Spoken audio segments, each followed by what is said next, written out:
ఇంకోసారి షూటింగ్ చేస్తున్నప్పుడు వైజాగ్లో ఉన్నా. ఓకే, వైజాగ్లో ఉన్నా, నుంచున్నాను. ఒక అతను దూరంగా చూశాడు. చూసి పరిగెత్తుకుని వచ్చాడు.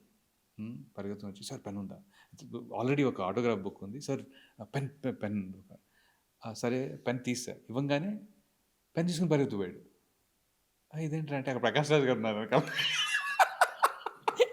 వెళ్ళి సంతకం పెట్టించేసుకుని వెనక్కి పెన్ ఇచ్చి వెళ్ళిపోయాడు. ఇది చాలా తేడా కొట్టిందని అప్పటి నుంచి నేను సన్ గ్లాసెస్ కొనుక్కున్నా. నెక్స్ట్ ఎందుకంటే చాలాసార్లు ఏమవుతుందంటే యాక్టర్స్కి అతను చూస్తాడు మనల్ని, చూసి అక్కడ చూసానని లోపల అనుకుంటాడు, ఇలా అంటాడు, అలా అంటాడు, అన్న తర్వాత మళ్ళీ కాదు అని చెప్పి వెళ్ళిపోతాడు. అది చాలా హార్డ్ సిచ్యువేషన్ తెలుసా. పూర్తిగా గుర్తుండి, సార్ మీరు ఇది కదా, ఓకే ఓ ఫోటోను కాదు ఏదో ఒకటి అంటే ఓకే, లేకపోతే ఎంగేజ్ అయ్యి డిసెంగేజ్ అవ్వడం చాలా చాలా ఇబ్బందిగా ఉంటుంది. అది కరెక్ట్ కూడా కాదు.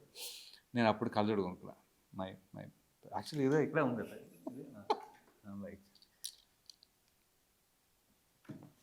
వాడు మనం చూస్తుంటాడు, మనం చూడం. చూసినా వాడికి నేను చూసానని కనపడదు. ఆ అబ్బాయో ఎవరు వాట్ ఎవర్ ది ఆడియన్స్ ఇలా ఉంటాం. వాళ్ళు నిజంగా దగ్గరికి వచ్చి అడిగితే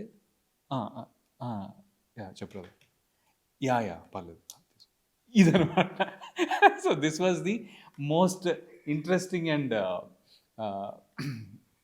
some certain embarrassing kind of moments unde, but that was also made it interesting and it was also a reality check.